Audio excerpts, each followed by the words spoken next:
Like a lot of people, I'm a little bit obsessed with the German Tiger tank from the Second World War, and I've built quite a few models of them. These were a couple of Hasegawa 72nd scale kits. The German tank started out very small, Panzer I. This is like a die cast. And there was the Panzer II, Panzer III. 2 and 3 both by Matchbox. Panzer IV, which is the equivalent of the Allied Sherman really. It's the one I should build more of. Panzer V, the Panther, and the Airfix Tiger was a Panzer VI. The replacement was the King Tiger.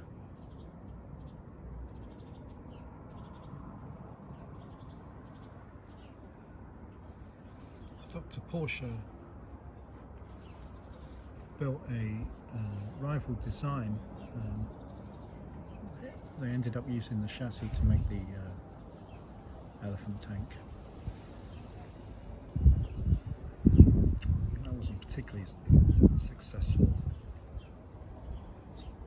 so he came back with the Mouse, which was even less so. Should have stuck with the little cars. I blame Airfix for this obsession. This is one of the first armour kits I ever built, and at the time there were loads of little books you could buy, and went through all the information you could ever want on German tanks. I think well, this is a personal opinion. A lot of people say the Tiger was a response to the T-34, but when you look at a T-34, I think the German response was the Panther.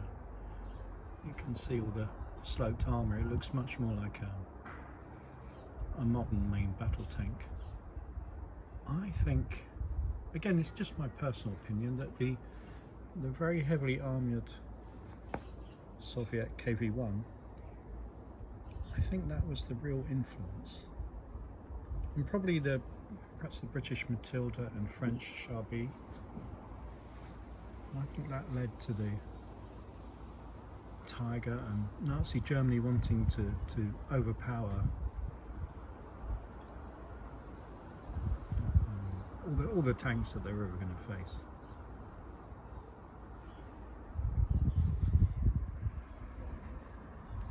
Again, loads of Tigers.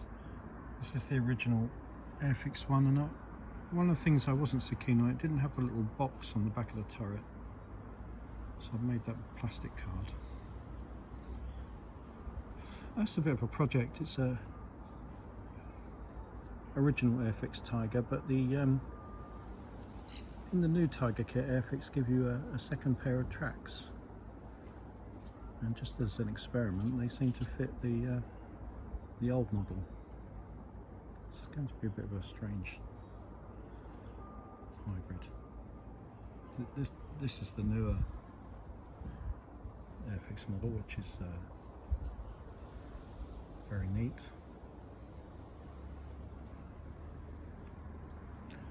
And there's a Corgi one from my childhood, which was brilliant because that would actually fire shells.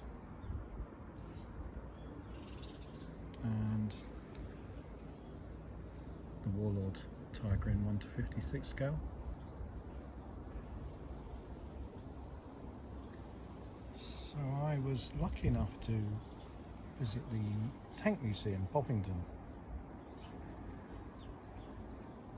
It was a school trip, and that's how the Tiger looked when I first saw it. This was previous to it being restored and running, but I was just amazed by it.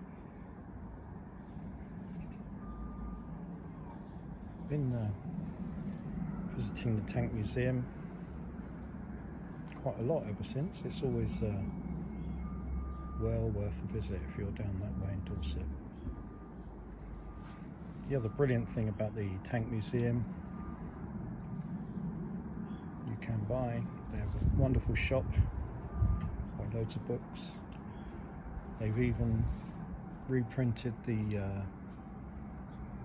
a Tiger manual, which the Germans printed for their tank crews to read, and so they could look after the Tiger.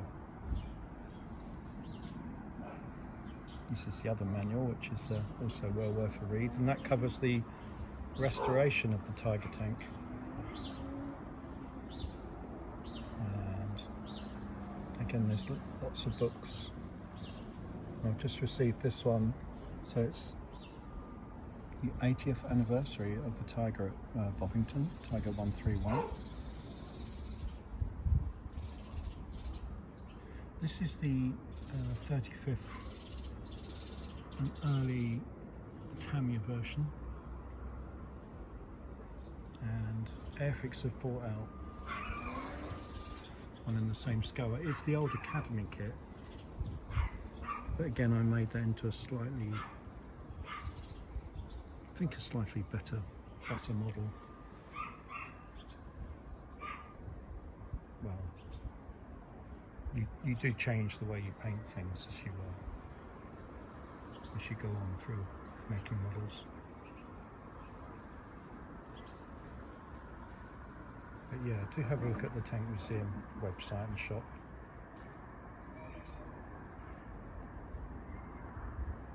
But I do have a confession.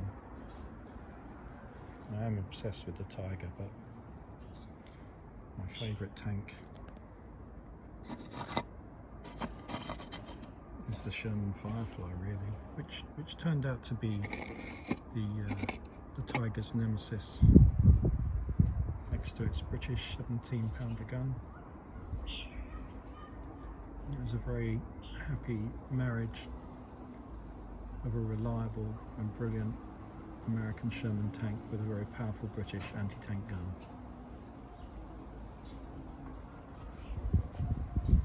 Anyway, I hope you enjoyed my little trip through my Tiger collection.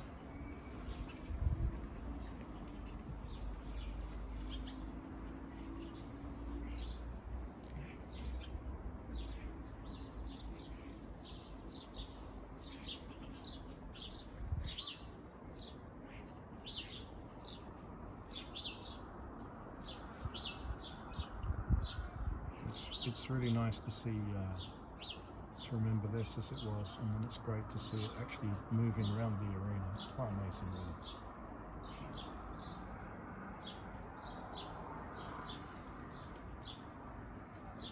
So, thank you for watching.